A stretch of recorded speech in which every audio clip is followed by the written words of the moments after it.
আসসালামু আলাইকুম।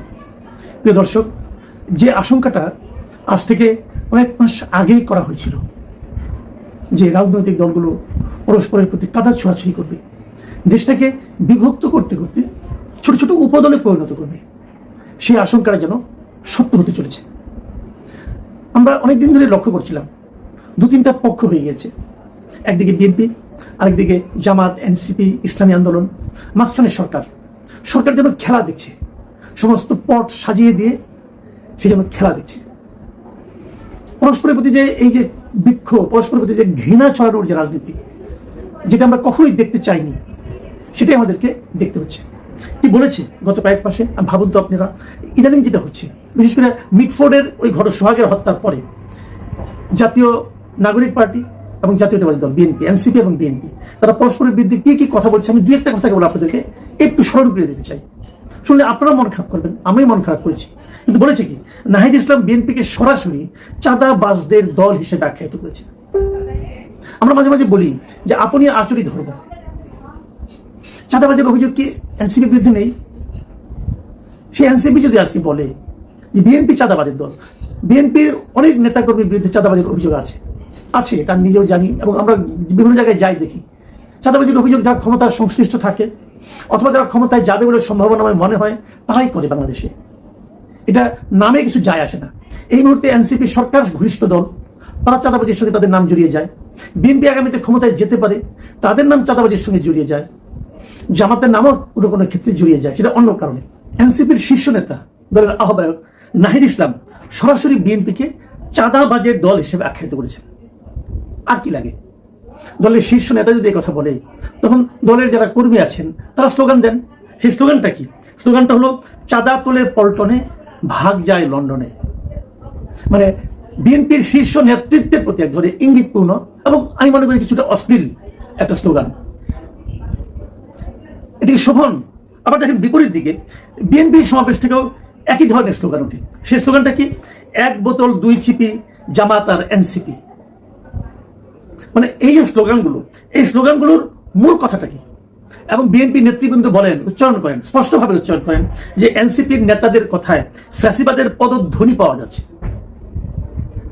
দেখুন, এই মুহূর্তে দেশে আওয়ামী লীগ নেই, তাহলে যারা আছেন এরা সবাই কিন্তু বিগত যে ফ্যাসিবাদী সরকার ছিল, আমি যে শেখ হাসিনার সরকারের কথা বলি, তাকে বিতাড়িত করার জন্য সবাই ঐক্যবদ্ধভাবে আন্দোলন করেছেন। সেই আন্দোলন শেষ হয়েছে, সামনে একটা নির্বাচন হবে, নির্বাচনকে সামনে রেখে তারা যার যার রাজনীতি করবেন, এতে আমার কোনো আপত্তি নেই। জনগণ বেছে নেবে যে এর মধ্যে কাকে নেওয়া যায়, কাকে দায়িত্ব দেওয়া যায়। এটাই হতে পারত সুস্থ রাজনৈতিক সংস্কৃতি। তা কি হলো? হলো না। আওয়ামী লীগ একদিকে দেশ থেকে নেই, তারপরে কি করলো? সবাই মিলে আওয়ামী লীগের রাজনীতিকে বন্ধ করে দিল। দেওয়ার পর কি হলো? একটা বড় শক্তিকে আপনি খেলার মাঠ থেকে সরিয়ে দিলেন। এখন যে কটা শক্তি আছে এদের মধ্যে এরকম কাদা ছোড়াছুড়ি শুরু হয়ে গেল। আমরা কি এর জন্য আন্দোলন করেছিলাম? আমরা কি এর জন্য নিজেদের জীবনকে ঝুঁকির মুখে ফেলে আন্দোলন করেছিলাম? আন্দোলন কিন্তু এককভাবে কেউ করেনি। এই আন্দোলনে বিএনপি ছিল, এই আন্দোলনে জামাত ছিল, এই আন্দোলনে ছাত্ররা ছিল, এই আন্দোলনে যারা রাজনীতি করেন না তেমন সাধারণ মানুষও ছিল। আন্দোলনে একক কৃতিত্ব যেই দাবি করুক, আজ পরে দাবি করে তারাই আন্দোলনে সিপাহসালার ছিলেন। কথাটা ঠিক নয়। এটা একদিনের আন্দোলন নয়, এটা 17 বছরের আন্দোলন।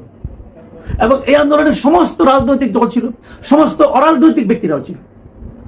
সকলে সেই সম্মিলিত আন্দোলনকে একসঙ্গে আমরা সবাই মিলে যে আন্দোলন করলাম, কাঁধে কাঁধ মিলে যে আন্দোলন করলাম, সেই আন্দোলনের পর এখন আমরা পরস্পরের কাঁধ থেকে মাথাটাকে সরিয়ে দেওয়ার কথা ভাবছি। কিভাবে একে অপরকে বেইজ্জতি করা যায় তার জন্য অশ্লীল শব্দ প্রয়োগ করছি। এটা কেন? তাহলে এতে কি আমাদের ক্ষুদ্রতাটাই প্রকাশিত হচ্ছে না? আপনি জনগণের কাছে যান, নির্বাচন করুন। জনগণ যদি আপনাকে নির্বাচিত করে, আপনি শাসন করবেন 5 বছর। নির্বাচিত না করলে পরের 5 বছরের জন্য চিন্তা করবেন। এটাই তো হওয়া উচিত ছিল সুস্থতা। যখন আপনি দেখেন যে আপনার কোনো সম্ভাবনা নাই, তখন আপনি নানা ক্যারিকেচার করে নির্বাচন পিছিয়ে দেওয়ার চেষ্টা করেন অথবা একটা আওলা বাঁচানোর চেষ্টা করেন। এটা কোন ধরনের মানসিকতা? দেখুন, আমি একটা কথা বলি, এর মধ্যে বিএনপি মহাসচিব একটা কথা বলেছেন এই মিটফোর্ডের ঘটনাকে কেন্দ্র করে। তিনি বলেছেন, সরকার পরিচালনার দায়িত্বে না থাকা সত্ত্বেও একটি রাজনৈতিক দল ও তার প্রধান নেতৃত্বকে দায়ী করে মিছিল এবং অশ্লীল ভাষা প্রয়োগ করা হচ্ছে। এটি রাজনৈতিক সংস্কৃতিকে আবারও সেই ফ্যাসিবাদের যুগে ফিরিয়ে নিয়ে যাচ্ছে কিনা এমন প্রশ্ন উঠতেই পারে। এই কথাটা আমি বললাম একটু আগে, যে বিএনপির নেতৃবৃন্দ বলছেন যে এনসিপির কথাবার্তা ফ্যাসিবাদের। যেন ছায়া তারা দেখতে পাচ্ছেন। বিভিন্ন শিক্ষা প্রতিষ্ঠান আমরা দেখেছি এই ধরনের মিছিল হচ্ছে, বিএনপির এগেনস্টে মিছিল হচ্ছে। আজকে আবার দেখলাম বিএনপির এই আপনার স্বেচ্ছাসেবক দল তারা শাহবাগ অবরোধ করে বসে আছে, এনসিপির সমস্ত মানে মাঠ গরম হয়ে যাচ্ছে, পরস্পরের বিরুদ্ধে শক্তি প্রদর্শন করছে, পরস্পরের বিরুদ্ধে অশ্লীল বাক্য প্রয়োগের প্রতিযোগিতা শুরু করে দিয়েছে। কিন্তু তো আমরা চাইনি। আপনারা খেয়াল করতে পারবেন, বেশি দিন আগে না, গত 25শে ফেব্রুয়ারি জাতীয় শহীদ সেনা দিবস উপলক্ষে রাওয়া ক্লাবের একটা মিটিংয়ে, একটা অনুষ্ঠানে প্রধান মানে সেনাপ্রধান কিছু কথা বলেছিলেন। আপনাদের মনে আছে, এটা নিয়ে অনেক বিতর্ক হয়েছিল।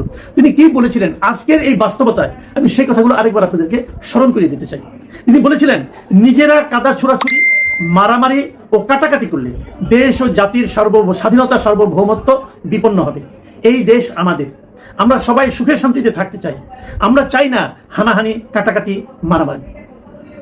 দেখুন, উনি আজকে থেকে 6 মাস আগে যে কথাগুলি বলেছিলেন সেটাই কিন্তু এখন আমরা দেখতে পাচ্ছি।